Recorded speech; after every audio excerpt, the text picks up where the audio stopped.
On this episode, India turns into dunk.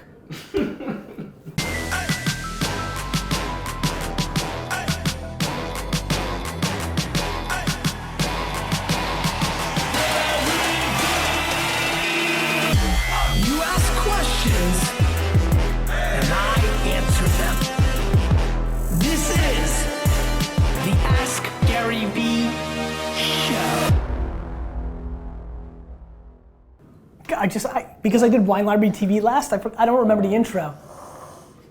Hey everybody, this is Garyvee, Nerdchuck. This is episode 224. Hey everybody, this is Garyvee, Nerdchuck, and this is episode 224 of the Ask Garyvee show. Okay, got it. Jesus. Ready? Yep. Hey everybody, this is Garyvee, Nerdchuck, and this is episode 224 of the Ask Garyvee show. Ty, I want you to keep that little thing we just did right before this show. That's right. I am that rusty that I couldn't even remember how to intro this show. We've been on a major hiatus. In general, I feel like when we made the switch from DeMeo to Tyler on the assistant front, Tyler hasn't prioritized this show as much as we've needed, Dunk. So hopefully we'll get back into a great rhythm. Maybe this is the third or fourth show in the new office. That makes me happy. And India has transformed into a good-looking, young Swedish boy. Yep. Dunk, tell them who you are real quick. Vayner Nation, my name is Elliot Robinson, otherwise known as Dunk. I'm 18 years old, I'm from Sweden, and I'm your co-host for the Ask Garyvee show today. Very cool. Dunk and I interacted on Snapchat and Instagram where he did some great work under his Dunk account. I met him for 5 minutes. He flew from Sweden to London when I was there. I sat with him for 5-10 minutes and I said, I need this kid to work with me in the United States of America. Mm-hmm. And that was even before that I knew that you didn't need all sorts of legal papers. And that's how committed I was. I was like, whatever these overheads are, I'm gonna cover them because I believe in you so much. And by the way, he has made an impact. Even AJ, who's really tough. I'm very optimistic and think everybody's really talented. AJ's like, what's up with this Dunk kid? I'm like, all right, Vayner Sports, relax. All right, let's do it, Dunk. Now, listen, for all the great things that you bring, I do not think you're gonna do this well. I have a feeling that you're not gonna do a good job, but let's see how it plays out. We'll see, I think I'm charismatic. Right. We'll see. I know you're charismatic. First question. Yes. My friend and I are both digital marketers with very credible experience at HP. Well, you already screwed up. You're supposed to say the person's name. And it says anonymous, that's why. Is that true? Yeah. Interesting, okay, keep going. My friend and I recently started working for an app startup. The person who manages digital marketing is inexperienced and, in our opinion, stunting potential growth. We are looking for an opportunity to show our talent to execs without overstepping our boundaries. How can we show that we are better for the role to the execs? I feel like this is actually your question and you don't believe in Andy and that this is not real. This is more you projecting your opinions about what's going on here. And that's why it's not. Yeah, listen, I think much like what goes on here, and this is why it's funny, and this is for the whole team, I think we've got a good situation, so many of you don't. My advice here is what I do think we create more of. You know what's funny? I create a company where you can start hacking and doing things. You know that you can do that, but it's your own trying to be nice to whomever that may hurt that's supposed to be doing it that holds it back. So this is a really fascinating thing at VaynerMedia. I've created a world where I never want people to not show. If you can show it, then you can do it, then just do it, show that person. Now, the tough part of that advice is, let me give you a great scenario. In this exact scenario, where there's a lot of people on my team that are talented and everybody's got different roles, and a lot of people are mishmashed into different responsibilities, some that aren't even their best skill set versus other things that other people are doing, they start liking each other. Like my team, they don't all have to be the best of bestest friends, but you guys genuinely like each other. And so what's really holding it back is not hurting that other person's feelings of why are you going into my territory. It's very complicated. I mean, look, here's the best part of this. This is much like life. It's just a black and white answer. Either you step and run through the china shop and show your skills and take the risk of saying here, and by the way, there's a good way and a bad way to do it. My real answer would be to go to the person that is doing that role and saying, I really believe in myself in this craft. I know this is your role. I know I'm in accounting and you're the creative director, but can you help me show you or give me the air cover to show Gary that I can do this? Because here's how it's gonna play out.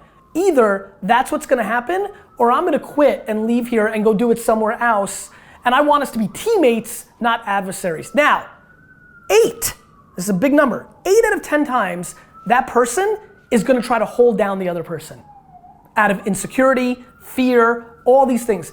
But you might get lucky and it might be one of those 2 out of 10 times.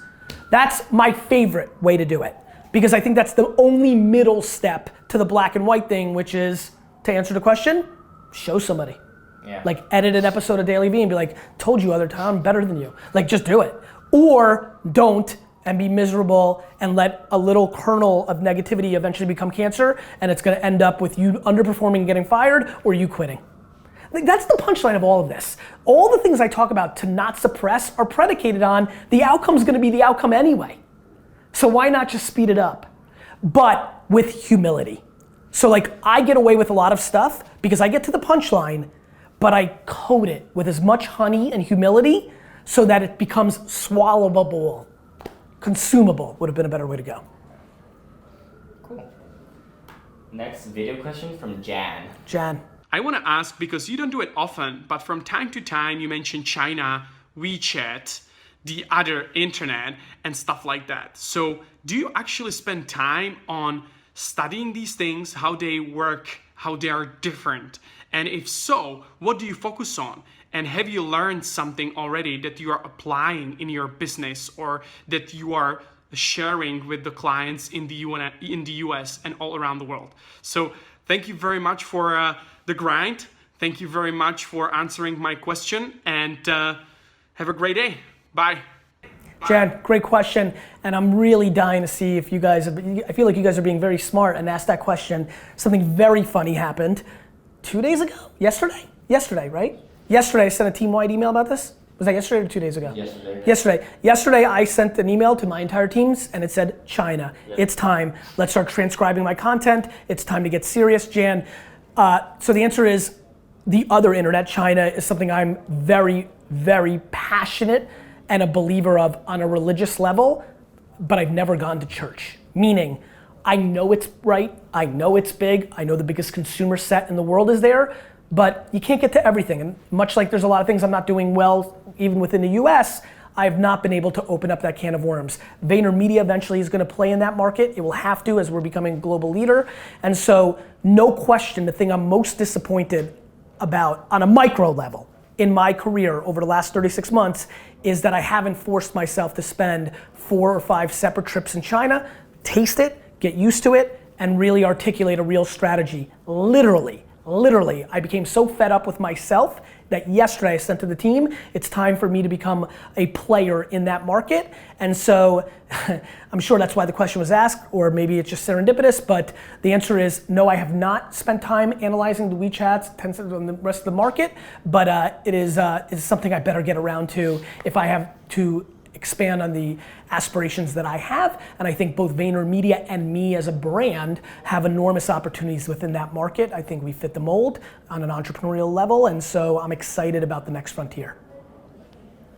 Cool. Next is a video question from Diogo Silva. Okay. Hey Gary, I'm Diogo, I'm from Portugal, and I have a very simple question to ask you. Are you good with names? Are you able to remember every single employer and people you do business with names? And how important is that skill for your business? Thank you, Gary, for answering This episode, I feel like this episode, you know what? I feel like since we haven't had a lot of time, that there's been a whole lot of work. I'm very intrigued by this episode. I am terrible with names. It's devastating. I have so much pride, and I know that people that watch Garyvee are probably surprised by how many names I know, but there's so many names I don't know. And I don't know names of like 18 months in clients. And I don't know names of like people that, you know, like it's unbelievable how much context I know, but names I don't. Meaning there's employees here that I know like things that are going on with like the well-being of their relationship, because I follow them on social and then like follow their boyfriend and then like figure out like, oh, you know, like literally like, and definitely know their performance and remember that they had a bad day or recall this or just deep stuff.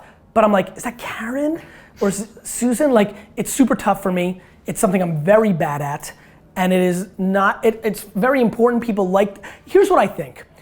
tactically it's important, and people would be disappointed if they've been paying VaynerMedia for 2 years and they're an important client and I don't know their name. I understand that. What overrides that, and while I feel great, is that's the tactic to the thing that matters, which is knowing one's name is one version of caring about that person. I know how much I care, and though I hate that the easiest version of that is not something I have a skill for, it's all the other stuff that I have skills for that make up for that vulnerability, because that is a surface level vulnerability, not a deep vulnerability. And so I think at a macro level, it is stunningly unimportant. What it perceives to mean is the most important thing, but tactically I don't think so. On a micro level, sure, it's important. You like that answer? Yeah. Question. I like this kid. Ryan. How is Hey Gary, I'm Ryan. In a video with Joe Polish, you said that you could sell rocks on the street and still make $100 grand a year. Is that true? If so, could you make a video where you sell a rock to someone who doesn't know you? Thanks.